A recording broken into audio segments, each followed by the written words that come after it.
The first of 3 Thanksgiving Day games takes us to Detroit, where the Lions will host division rival Chicago.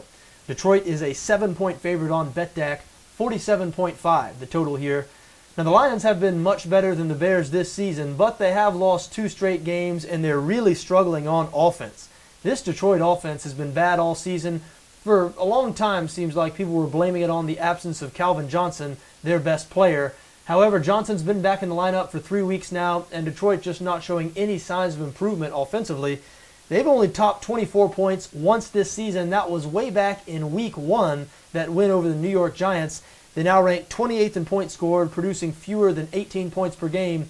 Mystifying, because we've seen these same players, or most of the same players anyway, have real success. Ever since Matt Stafford has come to Detroit, the Lions have been a top 10 offense. Stafford himself has led the league in passing a couple of years, but as we said, now they're averaging fewer than 18 points per game. Certainly does not make new offensive coordinator Joe Lombardi look good.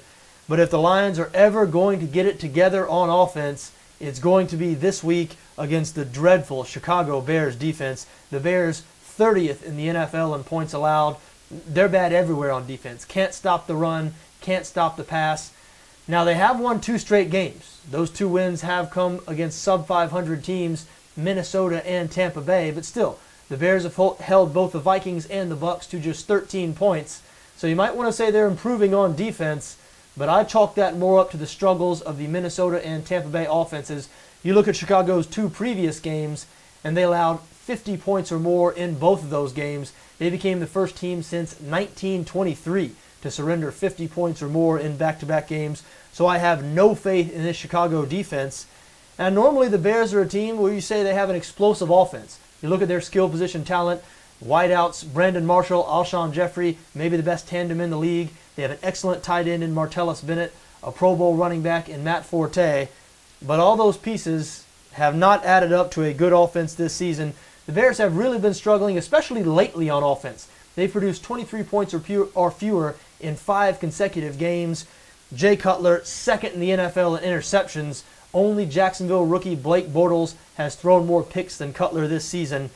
And this Thursday, Cutler will be going up against the NFL's best defense. Detroit has been great defensively this year. They lead the league in points allowed. They lead the league in pass yards allowed.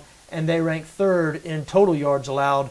So look, do you have any faith in Jay Cutler and the Chicago offense going into Detroit against this fearsome Lions defense? I sure don't. And we've already talked about just how bad the Chicago defense is. Even though this is a 7-point number and Detroit has really been struggling to score. Like we said, they haven't topped 24 points since week 1. So a lot of times with a team whose offense struggles to produce points, a 7-point number, a lot to lay. But in this case, I do think Detroit is the right side. Be very surprised if they lost this game, and I think they're going to cover the 7-point number. Even if the Lions can't produce more than 24 to 27 points in this game, I just don't see the Chicago offense having much success against this great Lions defense. So Detroit -7, my recommendation here. I also lean towards under 47.5.